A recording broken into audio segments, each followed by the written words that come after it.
La élite solo nos deja ver lo que ellos quieren que veamos. Y ellos saben cuáles son las reacciones, por ejemplo, de lo que es el mundo cristiano, ¿verdad? Ante, ante las cosas que ellos hacen. También conocen pues la ignorancia en ciertos temas, ¿verdad? Y saben que otras cosas no se van a denunciar, no las van a señalar. Pero en todo caso, ¿verdad? Y tiene que ver con el tema que estamos tratando. En todo caso, cada vez es más claro y es también mi objetivo, ¿verdad? Con una enseñanza como esta, cada vez es más claro el hecho,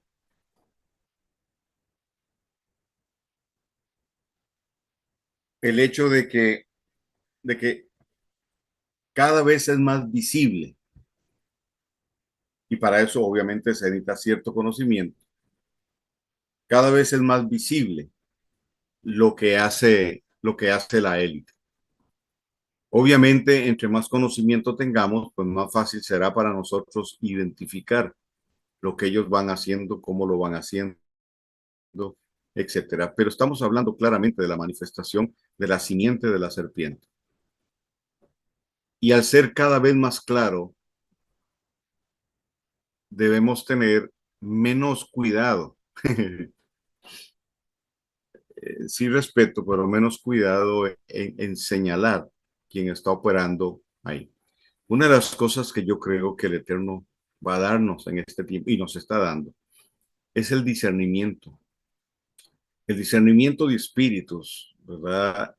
No es solo para saber si hay un demonio, si es un ángel, sino también para conocer la condición de la persona, también para discernir la presencia del Dios eterno, ¿verdad? Para eso sirve el don de discernimiento. Entonces, no es solo el demonio, sino también la persona como tal. Debemos de pedirle al Espíritu de Dios que nos ayude a desarrollar el don de tal manera que no tengamos que necesitar cierto contexto, ¿verdad? Para poder identificar quién es de quién. No, que el mismo discernimiento nos lo diga. Y no necesitar de algo sí, tan evidente para, como lo que pasó en la inauguración de los Juegos Olímpicos, para señalar cosas, ¿verdad? Porque la intención de ellos es clara. La intención de de la serpiente, como ya lo vimos, ha sido la mezcla genética.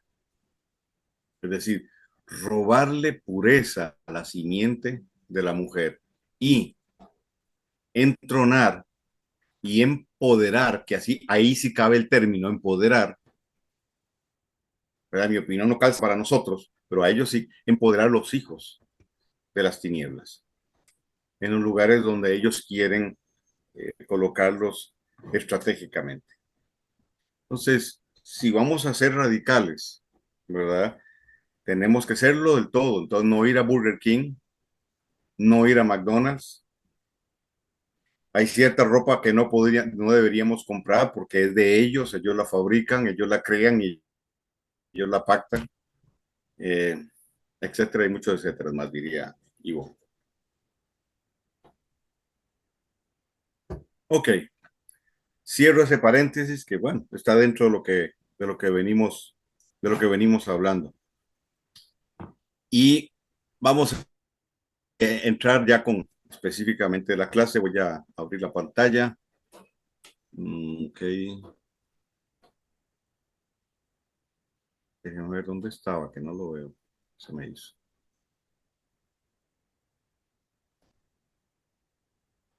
Ok,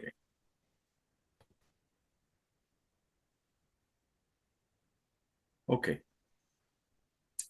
ahí estamos.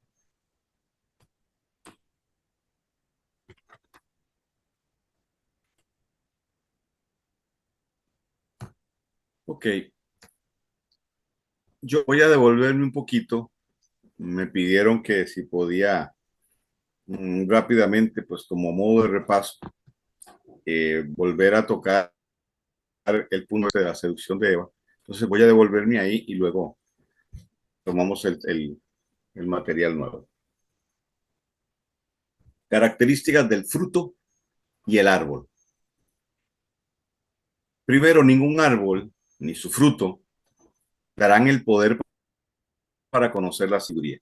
No fue una manzana, como ya hemos hablado. Debemos entender el lenguaje metafórico de la escritura y sus símbolos. Es decir, es que nosotros necesitamos abrir nuestra mente, romper con el paradigma de la religión, para que ese libro que llamamos Torá, que llamamos Biblia, que el nombre más correcto sería escritura, ¿verdad? Se abra delante de nosotros y nos entregue cosas que no nos ha entregado. Creo que debemos abrirnos un poquito más, romper ese esquema tan rígido que nos metieron, ¿verdad? Que sin darnos cuenta generó un paradigma y casi que un patrón para la hora de ir a la escritura y seguimos contando las mismas historias que nos contaron, aunque, aunque no tiene ninguna base y ningún fundamento. Si usted revisa, estamos rodeados de ese tema. Cuando se habla de Adán y Eva, es clásico que esté al lado del arbolito de manzanas y la serpiente enrollada en el árbol. Con eso crecimos. Y ese es el trabajo de la élite. Para mencionar un poquito, ese es el trabajo, sembrar en nosotros las ideas, inclusive hasta las imágenes, ¿verdad? Y creer que lo que Adán y Eva comieron fue una manzana. O sea, no tiene ningún sentido, ningún sentido. Y por eso es importante entender el lenguaje metafórico de la escritura y los símbolos que en ella hay. Dijo que el árbol era codiciable para alcanzar sabiduría, es decir, conocimiento. Entonces, el tema central y básico es ese, el conocimiento.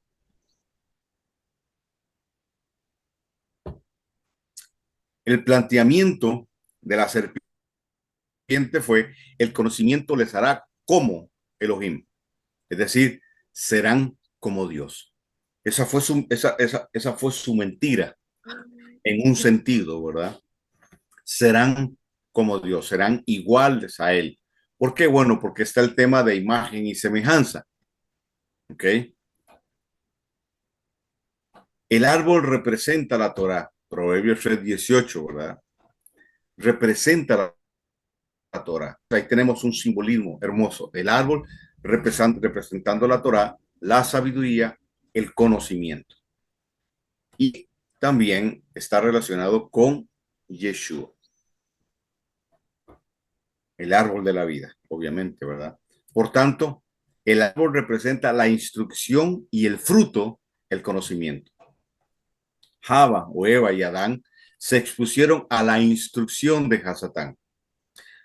Aquí se plantea una metáfora y un mensaje en código. El ángel caído y su instrucción maliciosa con la astucia de una serpiente los llevó al error. Y más adelante voy a entrar un poquito más para hablar del tema de la serpiente. Entonces, esta seducción y este trabajo se dio en un contexto muy, ¿cómo podríamos decir? En un contexto muy normal, en un sentido, para Adán y Eva. El Eterno le dijo, ustedes pueden recibir instrucción de cualquier yeshiva, de cualquier escuela de estas, excepto de esa. Ahí yo no les permito estar. ¿Ok? ¿Por qué? Bueno, Jailel está en un proceso. Jailel se rebeló, pero el Eterno que le entregó la autoridad, que le dio el rango, no podía removerlo sin un debido juicio, ¿verdad? Es un tema jurídico, es un tema de la justicia, de cumplir con la justicia divina. Por eso no vemos que el Eterno elimine al enemigo no, lo haya eliminado de un solo golpe. Muchos dicen, pero ¿por qué entonces? Si él sabía, no lo eliminó. No, no, no, tenemos que entender todo el contexto. Entonces, Adán y Eva se expusieron a la instrucción maliciosa. ¿De quién? De Hasatán, de Jailel, que como una serpiente, usando de astucia, lo llevó al error. Y con el error, la caída de ellos, es decir, en la transgresión de la Torá, ellos caen de su posición y toda la autoridad que ellos tenían, que se les había entregado, ellos la pierden y la ceden. Hay un principio que si yo no uso la autoridad que me fue dada, Satanás la va a usar en mi contra. Y ahí pasó esto. Pablo en 2 Corintios 11:3 nos ayuda a entender un poquito más qué fue lo que sucedió en el huerto. Él dice, pero me temo que, así como la serpiente con su astucia engañó a Eva, vuestros sentidos sean extraviados o pervertidos de la sincera fidelidad a Yeshua. ¿Okay? Este es un trabajo constante del enemigo. Por eso el apóstol Pablo enfatiza tanto la batalla de la mente. Hay dos batallas que nosotros libramos a diario. Uno, y es la más fuerte, con nuestra naturaleza interior, con nuestra naturaleza, el ser de adentro, la naturaleza caída. Pablo describe muy bien esa batalla. Él dice, lo que no quiero hacer, eso hago. Y lo que no debo hacer, eso es lo que termino haciendo. Pablo describe esa batalla. Él mismo dice, llegué a ustedes con conflicto de afuera y temores de adentro. Hay una batalla interna. Y lo otro tiene que ver con la batalla de la mente. Entonces, en 2 Corintios 10:3-4, Pablo nos dice, primero nos plantea que para la batalla que tenemos armas. Y dice que esas armas son poderosas en Dios para destruir fortalezas. Entonces nos dice cuáles esas armas son, ¿para qué? Para destruir fortalezas. Inmediatamente ahí nos dice, eso nos dice cuál es el objetivo de esto. Entonces él dice, las armas de nuestra milicia no son carnales. Si no son carnales, entonces son espirituales. Y además dice, son poderosas en Dios para destruir fortalezas. Y aquí es donde viene entonces a decirnos, ¿verdad? ¿De qué están hechas esas fortalezas? Refutando todo argumento. Es decir, esas fortalezas están hechas de argumentos, de pensamientos.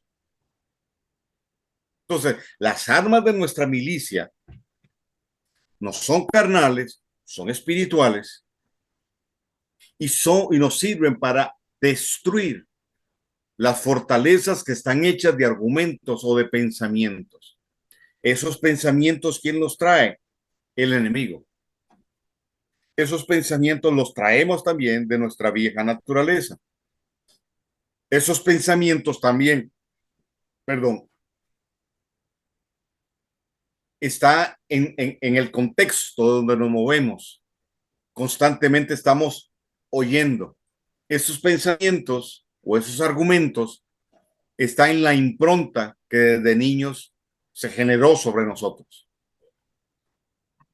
Por eso Yeshua habla con toda claridad del hombre fuerte. Y él dice, mientras el hombre fuerte esté seguro en su palacio, todo lo que tiene estará seguro.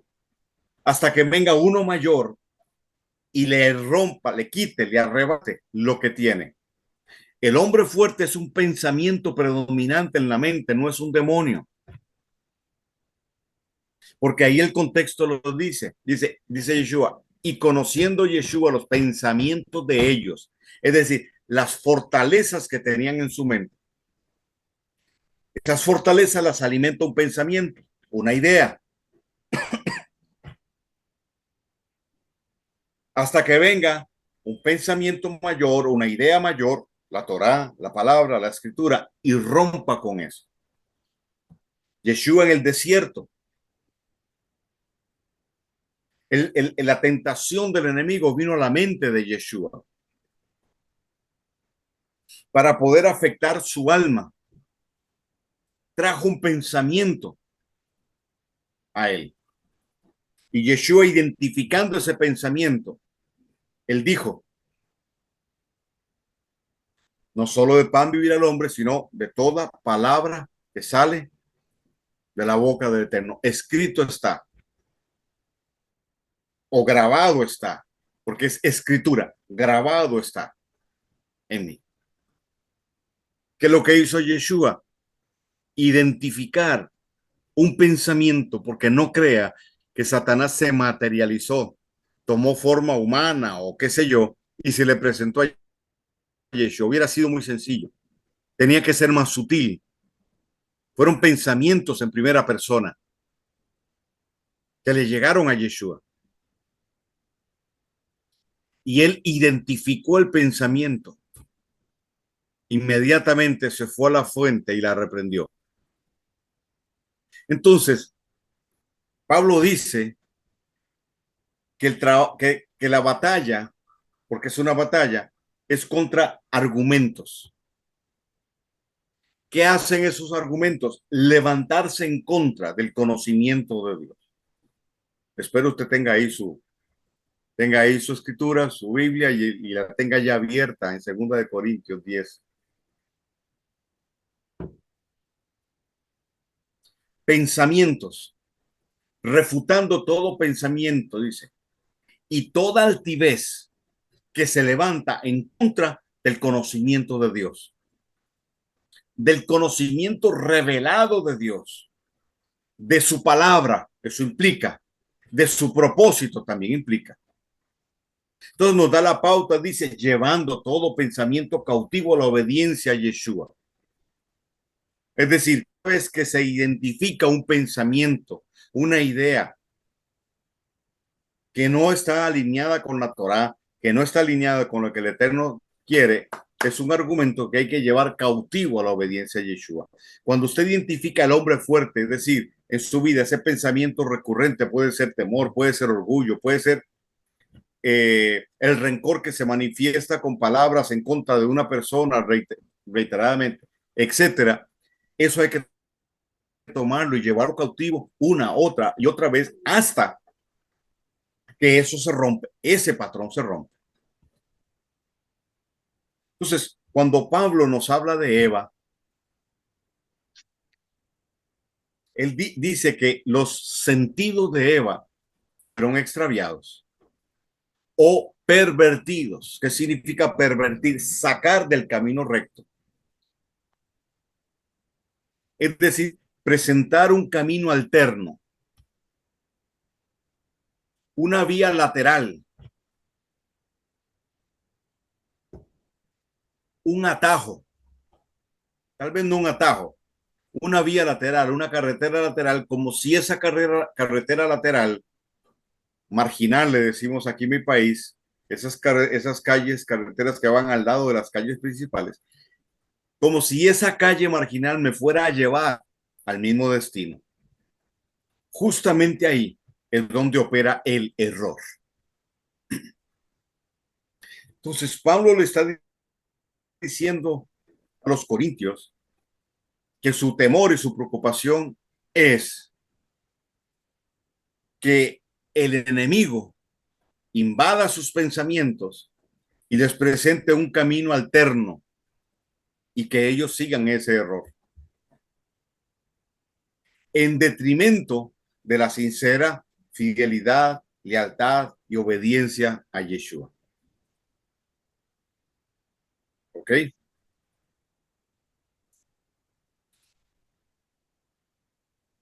Los errores doctrinales que a través de la historia del pueblo eterno hemos visto, esos errores no apartan a las personas, o en su gran mayoría, no las ha apartado de Dios. El objetivo de ese error, ¿verdad? En esa doctrina es desviar del propósito genuino. ¿Me explico bien? Entonces Pablo le dice a los Gálatas, Gálatas insensatos, ¿quién los hechizó? ¿Quién los hechizó? Ellos estaban dudando por la doctrina de un grupo, de una secta, de los de la circuncisión, que creían que la salvación, que para ser salvo había que circuncidarse. Y ellos estaban ahí, dudando. Pablo llega en el momento justo, sus palabras llegan en el momento justo para volverlos a alinear con el trazo y quebrar con la perversión que se había establecido.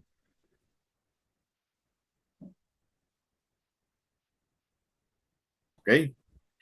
La palabra sentido viene del griego noemia, que significa propósito, entendimiento, rectitud. De sacar del camino, desviar el rumbo, la intención, el origen de algo. Pues dígame usted, ¿cómo le llamamos al hecho de que en el 326, en el concilio de Nicea, uno de los puntos principales del emperador Constantino, cuya intención era levantar la religión del cristianismo romano? ¿Cómo ven, cómo entienden ustedes que uno de los puntos claves en su postulado fue cambiar el Shabbat como el día del Señor por el domingo, el día del Dios Sol? Esto lo entendemos perfectamente cuando la historia nos dice que Constantino era un sacerdote del mitraísmo, adoradores del Dios Sol, adoradores del árbol también. Entonces, ¿cómo le llamamos a eso? Él cambia lo que está en la Torá, en los 10 mandamientos, el cuarto, cuando dice que debemos guardar el Shabbat, y a todas luces Pablo lo guardó, Pedro lo guardó, y hay demasiadas evidencias en relación a eso. Y ahora viene Constantino y con un espíritu antisemita, porque él es de origen edomita, entonces cambia. Y todos ahí le siguen y se establece entonces que el día del Señor es el domingo y no el Shabbat. ¿Cómo le llamamos a eso? Yo le llamo a eso perversión. Yo le llamo a eso extraviar los sentidos. No sé cómo le llamará a usted, pero para mí es así. ¿Cómo le llamamos al hecho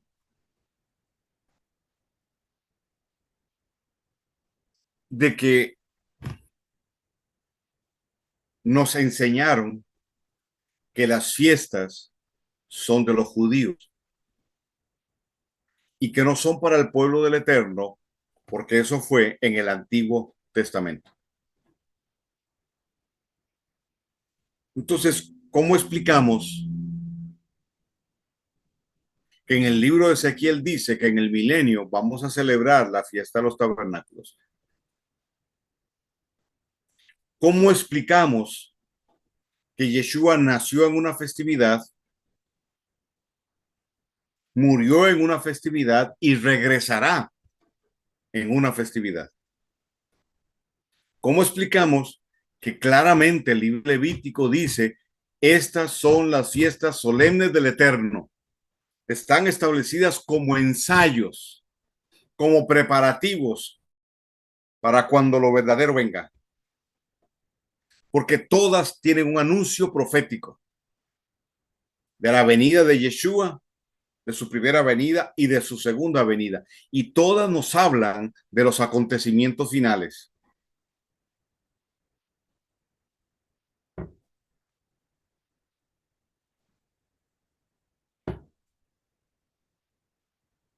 ¿Cómo sé yo cuál es la última trompeta que dice Pablo? ¿Cómo lo sé? No hay ninguna explicación en lo que llaman Nuevo Testamento.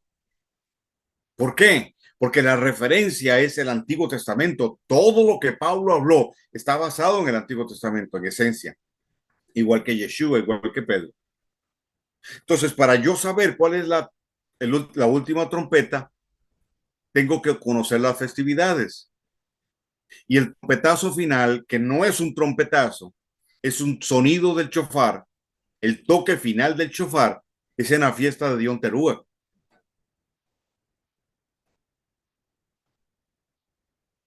Entonces, eso quiere decir que nuestro encuentro con Yeshua va a ser en la fiesta de Yom Teruah.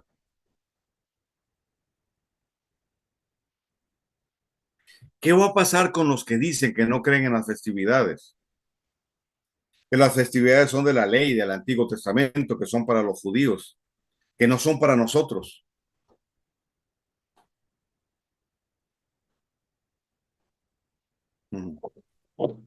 ¿Cómo le llamamos a eso?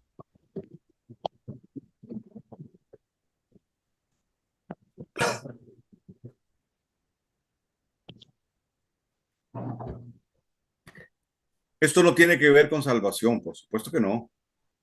Pero otro día vamos a hablar del concepto de salvación. ¿Ok? Entonces, estamos hablando del trabajo del enemigo, levantar argumentos a través de ideas, de pensamiento. Luego dice que la serpiente con su astucia, y la palabra astucia o astuta, hablando de la serpiente, viene del hebreo arum, astucia, malicia, perversidad. Es decir, que por esencia la serpiente tiene como objetivo pervertir, es perverso. El ángel caído es perverso, se pervirtió y busca pervertir, sacar del camino. Tan perversa es que le dijo a ellos que no morirían y que los ojos de ellos serían abiertos. Claro, los ojos de ellos fueron abiertos para tener un conocimiento que no podían manejar.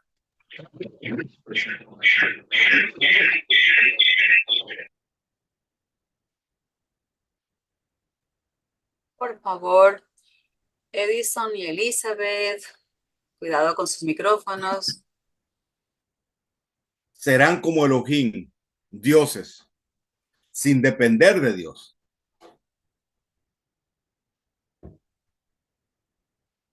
Génesis 3:4. ¿Ok? Ahora, vamos al tema del calcañar. Génesis 3:15. Ella te majará la cabeza y tú le herirás en el calcañar. La palabra cabeza es Rosh, relacionada con gobierno, hegemonía jerárquica. Entonces, ¿qué está diciendo? Que la simiente de la serpiente majará la cabeza, quebrantará el gobierno, la hegemonía jerárquica que Jailel ha desarrollado a través del tiempo en la humanidad. Y la palabra calcañar tiene que ver con punto de apoyo, base, equilibrio para el caminar. Entonces, extraviar los sentidos o pervertir los sentidos es golpear en el calcañar, en el punto de apoyo, en lo que es básico, en lo que nos da equilibrio para el caminar.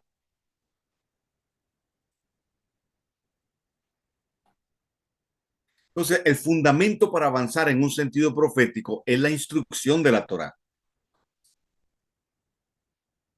Yeshua dijo, escrito está, es decir, mi camino no será desviado de la fidelidad a mi Padre, ni el propósito con el que vine.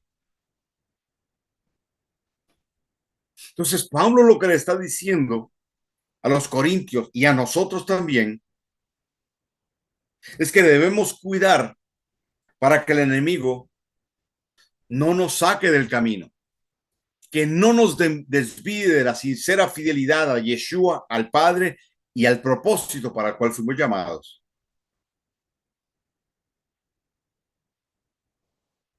¿Cómo le llamamos a lo que le sucedió al pueblo de Israel cuando sale de Egipto, que el viaje duraba 10 días y a ellos les llevó 40, tanto así que una generación se perdió en el desierto? Se llama extraviar los sentidos. Los sentidos de Java fueron envueltos por la instrucción maliciosa y extraviados del camino de la Torá y del sentido de propósito, codiciando lo que no podía manejar. La instrucción de la Torá quebranta la intención de gobierno del enemigo en la mente y nos afirma en nuestro ADN y en nuestro sentido de propósito.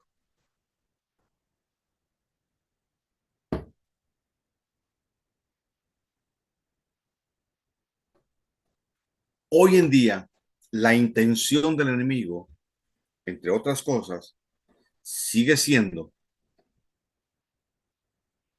la contaminación. De ahí nace entonces la palabra sincretismo.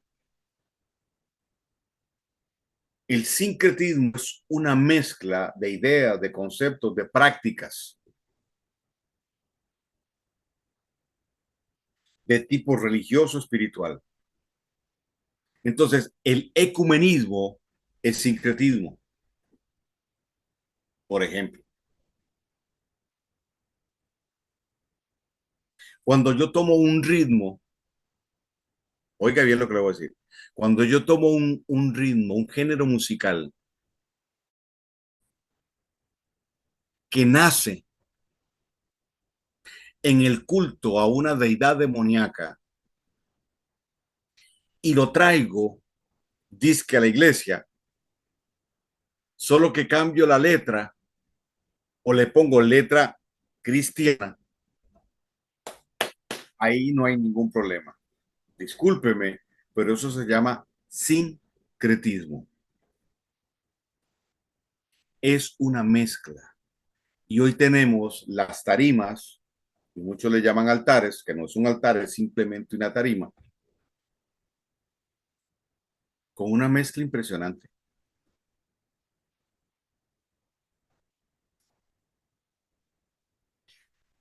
¿Cómo le llamamos que en un, bueno, empezando por el nombre, un concierto cristiano con una muchachita que ahora es la que está de moda, se me olvida el nombre, no, mejor no lo digo, ¿verdad?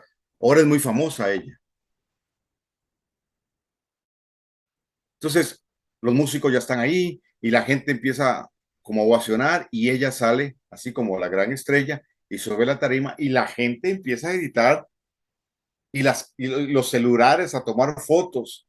Y yo dije, pero ¿quién salió ahí? Lady Gaga, Madonna, ¿quién salió ahí? No, es una muchachita que viene supuestamente a alabar al Señor. Yo digo, Dios, ¿cómo se llama eso? ¿Cómo le llamo a eso? Donde el centro de atracción es ella.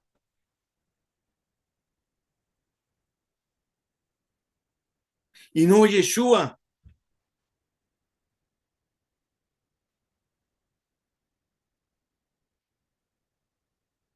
Y ella permite eso.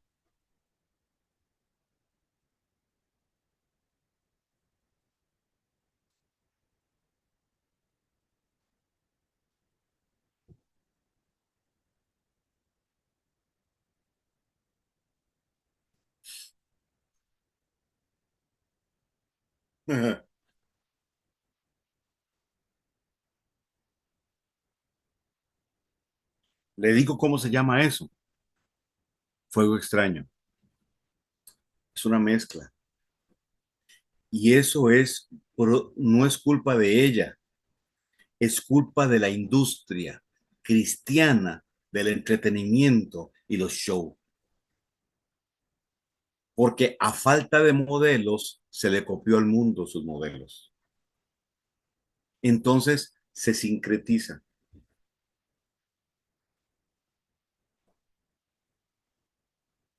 Y al final la gente corre para que ella le dé autógrafos. Vamos, por favor. ¿Cómo se llama eso?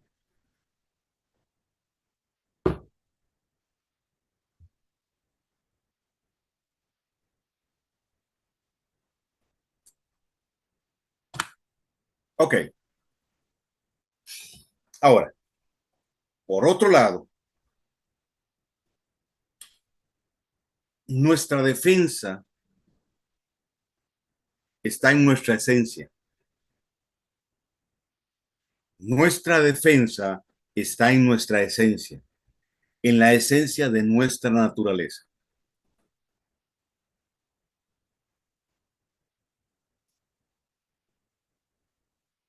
Juan 3, del 3 al 6, dice, respondió Yeshua y le dijo, de cierto te digo, que el que no nace de nuevo no puede ver el reino de Dios.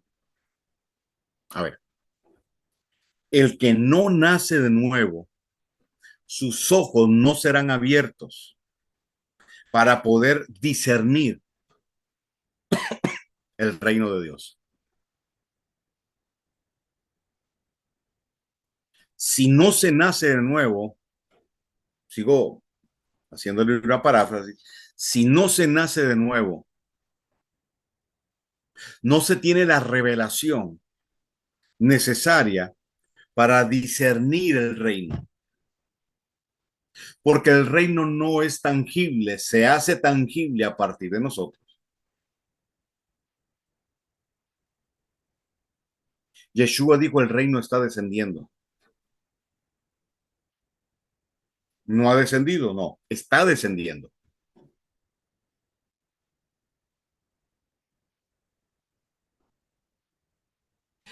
Nicodemo le dijo, ¿cómo puede un hombre nacer siendo viejo?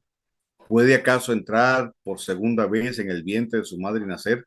Respondió Yeshua, de cierto te digo, que el que no nace de agua y del espíritu no puede entrar en el reino de Dios. Ojo ahora lo que Yeshua dice. Primero dice, no puede ver el reino. Y segundo dice, no puede entrar en el reino. Lo ve bien? Quiere decir que si el reino no te es revelado, no entras al reino.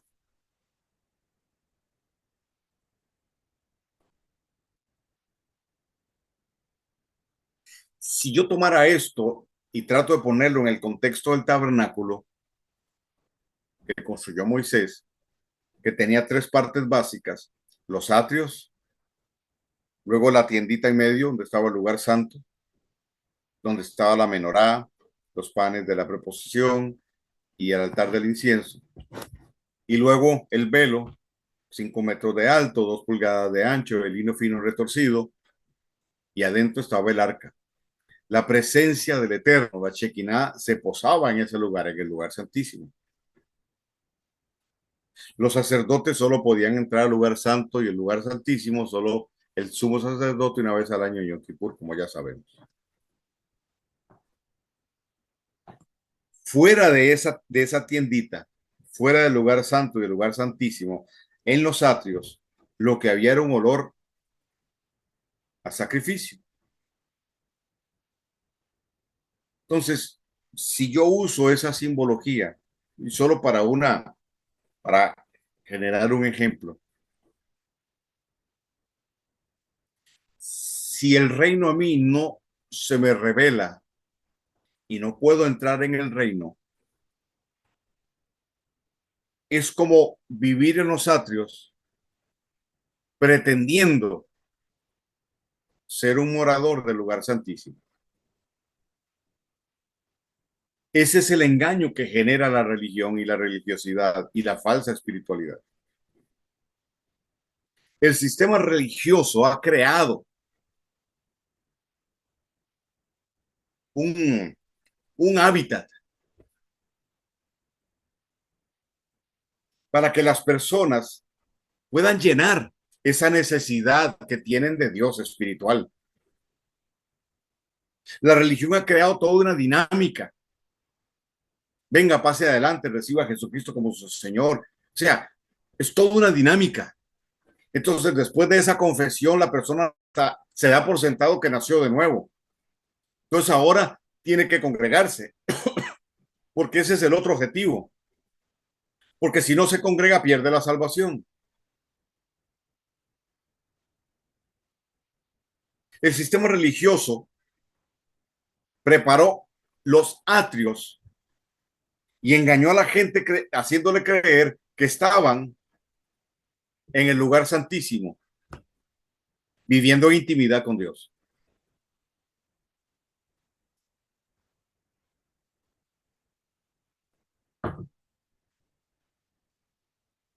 Y disculpe si le suena muy duro lo que estoy diciendo, pero, pero, pero, pero ya yo me harté de ver esa liviandad, de ver ese engaño que se genera.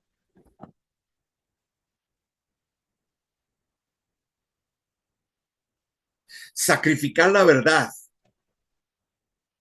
por tener un templo lleno es perverso.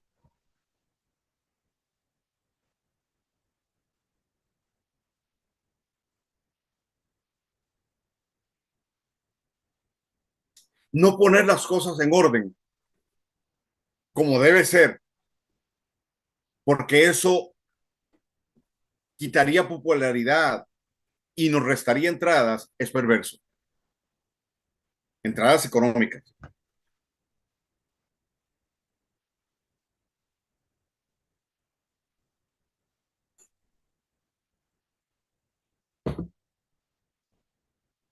Porque si yo trajera a uno de esos cantantes, yo lo trajera, lo primero es que yo no le pondría concierto. Concierto hacia afuera. Conciertos hace Marc Anthony, Gilberto Santa Rosa, Celine Dion. Ellos hacen conciertos. En el reino no se hacen conciertos. Nos juntamos a alabar. Y la persona que dirige tiene la responsabilidad de modelarme a Yeshua. Y aunque dirija, ser invisible para que lo vean a él.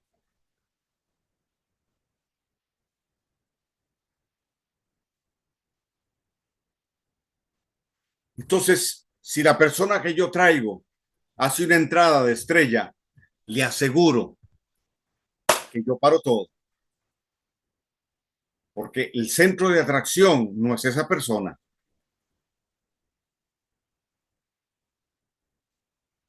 Tiene que ser Yeshua.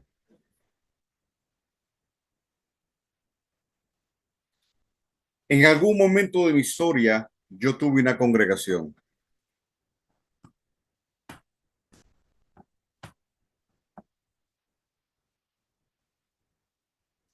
Y tenía excelentes músicos y excelentes voces, pero con egos muy inflados. Entonces cogí el equipo de alabanza y lo tiré atrás. Le dije a la gente, ustedes no van a ver hacia atrás, ustedes van a seguir viendo hacia adelante, porque ellos no son el centro, no pueden ser el centro de atracción.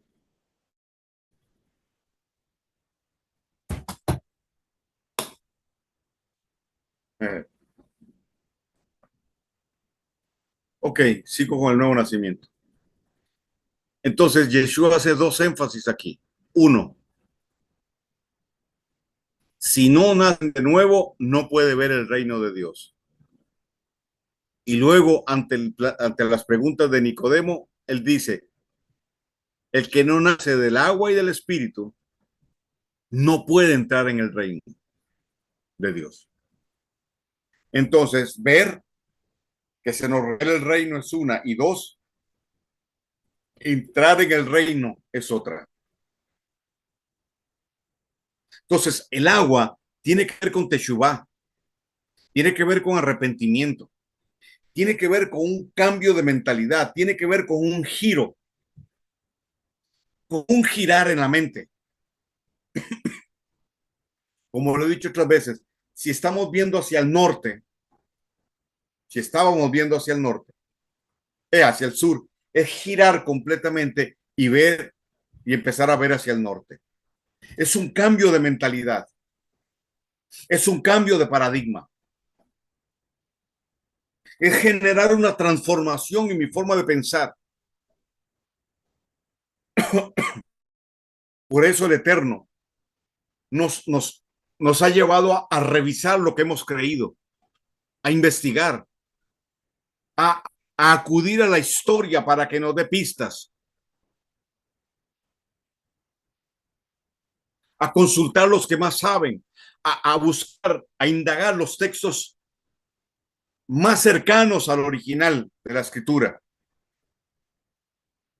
para empezar a remover una serie de doctrinas erradas, interpretaciones incorrectas, posiciones sin contemplar el contexto histórico y profético de la escritura, para alinearnos cada vez más con el Eterno, con su propósito, con su Torah. Estamos girando, removiendo todo eso.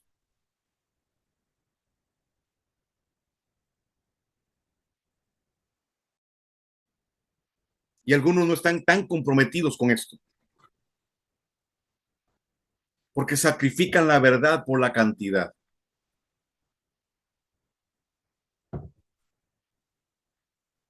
Otros sacrifican la verdad por la popularidad. Cuando Israel salió de Egipto, y usando toda la metáfora que ahí está, ¿verdad? Egipto, y hacer una comparación con nosotros, Egipto es el mundo para nosotros. Ellos salen de Egipto, Pesaj, ¿verdad? Y luego descienden a las aguas. Es decir, descienden al mar de los juncos, conocido como el Mar Rojo. Las aguas se habían separado y ellos pasaron en seco, pero tuvieron que bajar. Ese es un simbolismo, ahí hay una tipología del bautismo. Luego subieron para llegar al Sinaí, donde se les entregó la Torá. Entonces, ¿qué hicieron ellos? Salen de Egipto, bajan al Mar Rojo, al lecho del Mar Rojo, haciendo techubá. Salimos de allá, pero no queremos volver allá. Señor, ayúdanos, Señor, perdónanos, etcétera. Para luego entonces ascender. ¿Ascender a dónde? Al monte Sinaí. Ahí tenemos la figura. Nacer del agua está relacionado con el bautismo. Y el espíritu relacionado en el pueblo de Israel con el ascenso al Sinaí, con la entrega de la Torá. Son las dos festividades, Pesaj y Shavuot o Pentecostés. Nacer del espíritu es nacer de la Torá, de la esencia de la Torá. Santiago 1:21 dice, recibid con mansedumbre la palabra implantada, la cual puede sotería, salvar, liberar, restaurar, rehabilitar vuestra alma. Y esa palabra implantar en el griego hace referencia a lo que hace el espermatozoide con el óvulo maduro, lo fecunda. Lo que Santiago nos está diciendo es que la palabra revelada en nosotros es como el esperma del Padre Eterno, si me lo permite decir así, que nos fecunda para generar en nosotros vida. Yeshua es la palabra que nos trajo vida nueva. Yeshua en Juan 8, 31, 32 dice, si permanecen en mi palabra, si permanecen en mi palabra y mi palabra permanece en ustedes, serán entonces verdaderamente mis discípulos. Conocerán la verdad y la verdad los va a hacer libres. Y más adelante dice, porque al quien el Hijo libertare, será verdaderamente libre. Entonces, está hablando de conocer la verdad, perdón, de permanecer en mi palabra.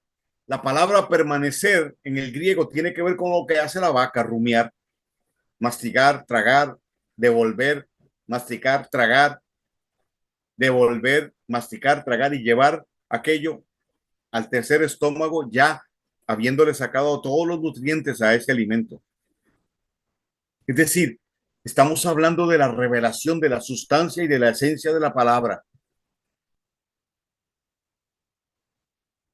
Ahí es entonces donde vamos a conocer nuestra verdad. Es nuestra verdad, ya no es la palabra, la verdad nuestra. Y a partir de ahí entonces seremos libres.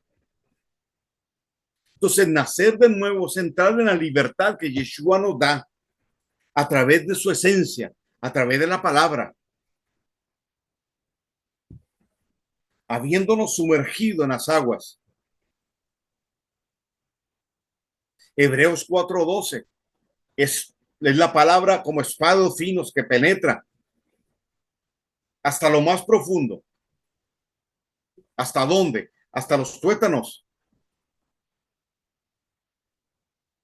Es decir, hasta la médula ósea, la médula espinal, etcétera. Toca. Está diseñada para tocar, para trastocar nuestro ADN. ¿Me sigue? Entonces ahí separa, divide lo que es del alma, de lo que es de nuestra esencia natural y lo que es del espíritu. El hacer teshuvah en primera instancia, o bueno, uno de sus aspectos tiene que ver con el bautismo o los bautismos, como un pacto, como un compromiso. Es algo visible, pero del espíritu es una transformación desde adentro, donde nuestro Neshama es activado por la palabra y una nueva naturaleza nos es dada. Por eso Jeremías dice, 31, 31 al 33, dice, he aquí que vienen días en que renovaré mi pacto con la casa de Judá y con la casa de Efraín. Y ellos me serán por pueblo, y yo les seré por Dios. Y yo escribiré mi Torá, esculpiré mi Torá en su mente y en su corazón. ¿Para qué? Para que no seamos extraviados.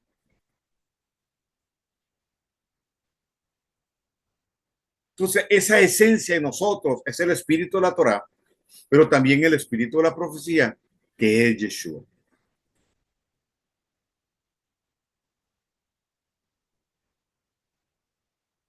Entonces, Pedro nos dice, primera de Pedro 1, 22 y 23, dice, habiendo purificado vuestras almas en la obediencia a la verdad, por el Espíritu, en amor hermanable sin fingimiento, amaos unos a otros entrañablemente de corazón puro, siendo renacidos, no de simiente corruptible, sino de incorruptible por el dabar del Dios viviente, o la palabra del Dios viviente, y que permanece para siempre.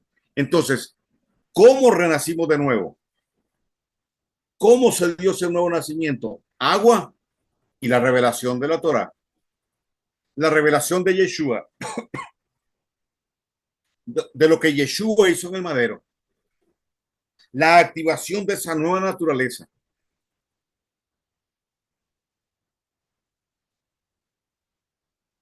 Entonces, somos un linaje,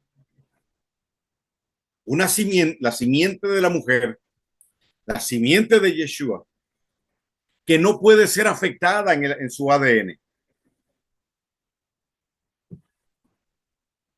La nueva naturaleza en nosotros es incorruptible. Y ahí justamente es donde se da la lucha, donde se da la batalla. Entonces Pablo dice en 2 Corintios 7:1, límpiese pues toda persona, está hablando de creyentes obviamente, límpiese pues toda persona de carne y de espíritu. Es decir, esa contaminación es la que puede extraviar nuestros sentidos, pero no alterar nuestro ADN. Cuando una persona realmente nació de nuevo,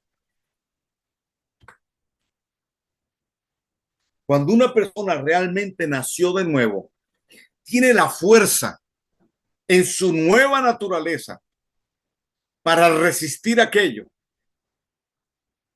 y someterse al proceso de cambio que el Espíritu de Dios y la palabra van haciendo en nosotros.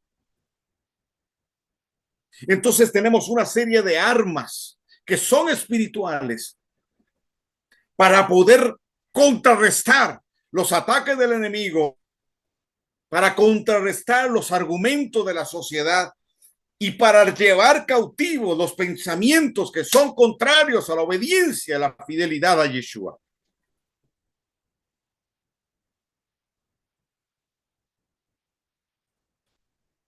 Porque si a mí alguien me dice es que yo soy muy débil, usted no ha nacido de nuevo. ¿Por qué? ¿Qué le dijo el Eterno a Pablo? Bástate mi gracia. ¿Por qué? Porque mi poder se perfecciona ¿en qué? En tu debilidad. Entonces, nuestra debilidad es la ocasión para recibir el poder del Eterno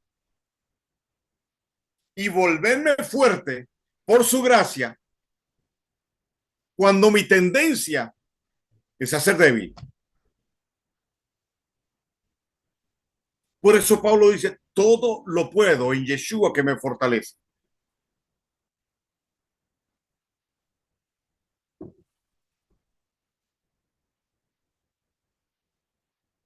Fuimos engendrados por el Padre en Yeshua y a través de Yeshua. Yeshua, el Dabar que se hizo carne. Nacimos de la Torah viviente, la palabra implantada, la cual sigue generando en nosotros cambio y transformación. Pero tenemos que entender que la Torah está escrita en nuestra mente y en nuestro corazón. Eso es el ADN de la Torah en la nueva naturaleza. La adoración, que no es cantar, sino la actitud de entrega, de sometimiento. La adoración es el altar donde muere ese yo grandote, donde muere nuestro ego exasperado, donde mueren nuestros deseos. La adoración es ese lugar de sometimiento, de entrega.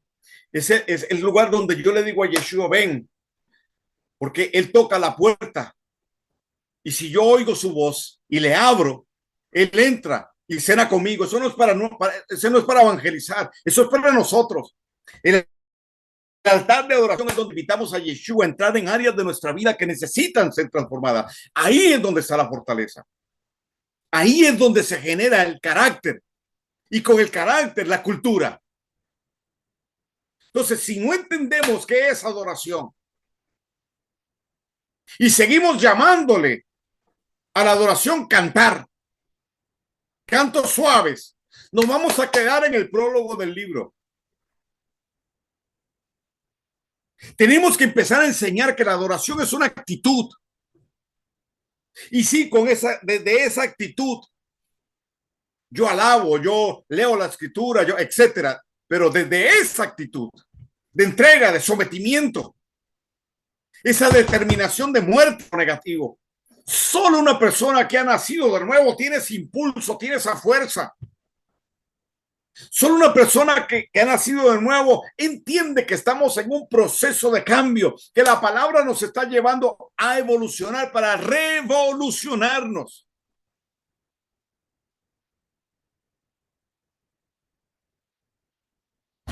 Ya prediqué.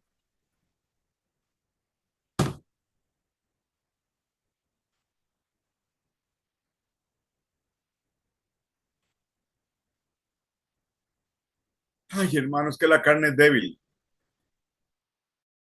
y su nueva naturaleza.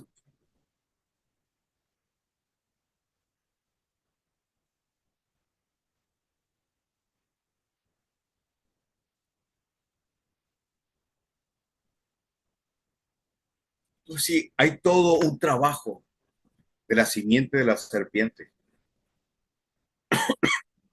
Pero lo que Yeshua hizo por nosotros es irreversible, no tiene vuelta atrás. Y bajo ese fundamento es que entonces nosotros superamos en contra de él. Porque ¿cuál es su consigna? Juan 8:44. Pues ustedes son hijos de su padre, el diablo, le dijo Yeshua a aquella gente. Y les encanta hacer las cosas malvadas que él hace. Él ha sido asesino desde el principio. De ahí, paréntesis, de ahí la actitud de Caín de matar a Abel. Porque Caín era hijo de la serpiente. Y en esa naturaleza estaba el asesinar. Él ha sido asesino desde el principio y siempre ha odiado la verdad. Porque él, porque en él no hay verdad. Cuando miente, actúa de acuerdo con su naturaleza. Entonces eso quiere decir que nuestra naturaleza, contrario a él y a la suya, nuestra naturaleza es la verdad. Actúa de acuerdo con su naturaleza porque es mentiroso y es el padre de mentira. Otra versión dice, y es el padre de error. Entonces, no solamente que miente, sino que es mentira, que es un padre legítimo. Es un mal padre. Es el padre de la simiente caída, que no camina bajo la instrucción de la Torah viviente, Yeshua. Entonces, la mentira es solo un aspecto del error. La mentira opera como parte de una estrategia para sacar, para desviar, para mentir, eh, para, para pervertir y sacar del propósito, extraviar los sentidos. Es lo que describe la finalidad del enemigo que lleva al error, entendiendo que el error es lo contrario a la verdad, porque la verdad es un estilo de vida, es conocimiento cierto que orienta, que dirige, y la verdad no es algo, no es un concepto, la verdad es alguien, se llama Yeshua, y él nos enseñó una forma de vivir. El error es un estilo de vida contrario a la verdad.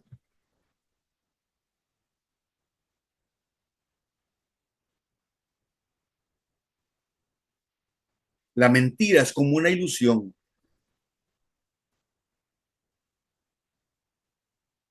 La mentira te plantea la verdad, aunque no sea la verdad.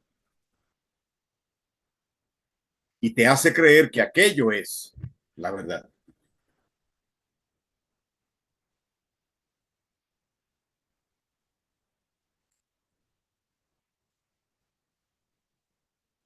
Porque vea la esencia de él, de Jailel. Es llamado por el Eterno la serpiente. ¿Okay? Entendiendo ya el tema metafórico en la escritura.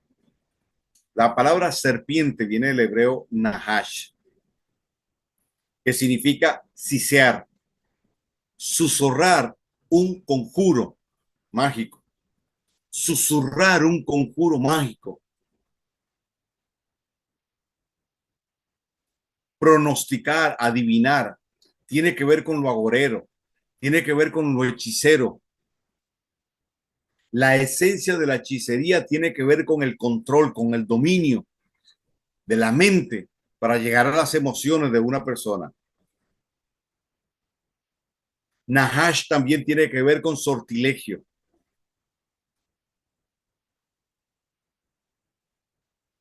Esto evidencia el cambio en su naturaleza por la transgresión de la Torá.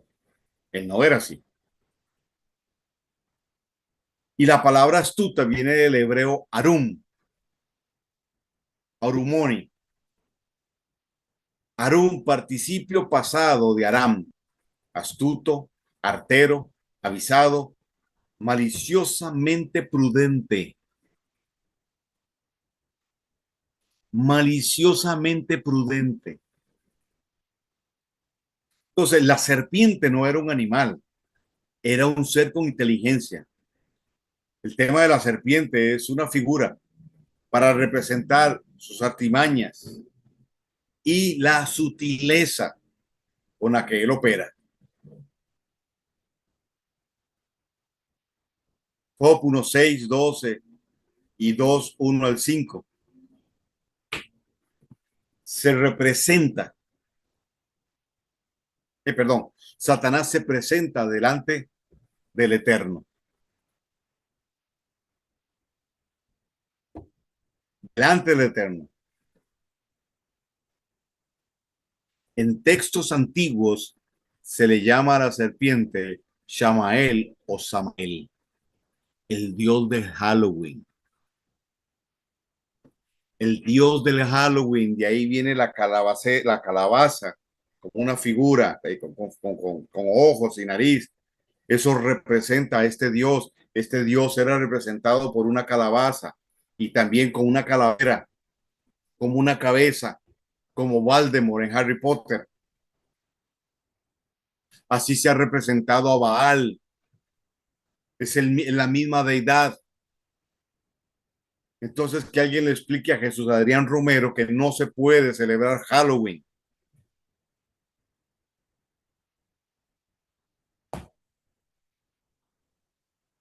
Ve la sutileza de cómo opera.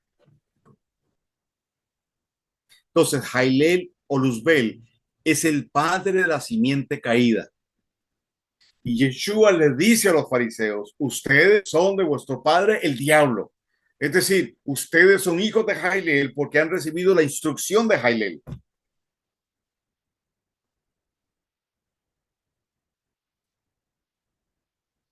Él al transgredir la Torá cambió su naturaleza. Ezequiel lo dice. Tú, querubín grande, protector, yo te puse en el santo monte del Dios, de Dios eterno. Allí estuviste, en medio de las piedras de fuego te paseabas, es decir, sacerdocio. Perfecto eras en todos sus caminos desde el día que fuiste creado hasta que se halló en ti iniquidad o maldad. A causa de la multitud de tus contrataciones fuiste lleno de iniquidad y pecaste. Por lo que yo te eché del monte de Dios y te arrojé de entre las piedras de fuego, oh querubín protector. Se enalteció tu corazón a causa de tu hermosura, corrompiste tu sabiduría a causa de tu esplendor. Yo te arrojaré por tierra, delante de los reyes te pondré para que miren en ti. Con la multitud de tus maldades y con la iniquidad de tus contrataciones, profanaste tu santuario. ¿Y qué es lo que busca él hoy? Profanar los santuarios. Yo pues saqué fuego de en medio de ti, el cual te consumió, y te puse en ceniza sobre la tierra a los ojos de todos los que te miren. Así se corrompió él. Entonces, la caída de Luzbel, de Jailel, y en el cambio de su naturaleza está la esencia para la seducción de Eva y la humanidad. Entonces, como consecuencia de su caída, un linaje, una especie, a través de la marca genética, Éxodo 25, y yo visitaré la iniquidad de los padres sobre los hijos hasta la tercera y la cuarta generación. Ahí está planteada la naturaleza caída del hombre, la iniquidad y la rebelión contra el Eterno y la rebelión contra la Torá. Entonces no es de extrañarnos hoy que sucedan cosas como la inauguración de los Juegos Olímpicos y tantas otras cosas que suceden. No debería extrañarnos, no debería alarmarnos, porque ahí está, en esa esencia.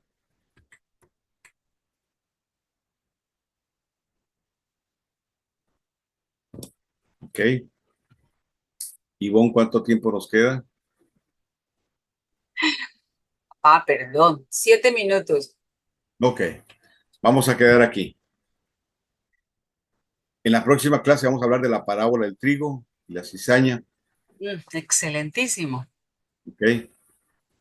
Y seguimos ampliando el tema. De acuerdo.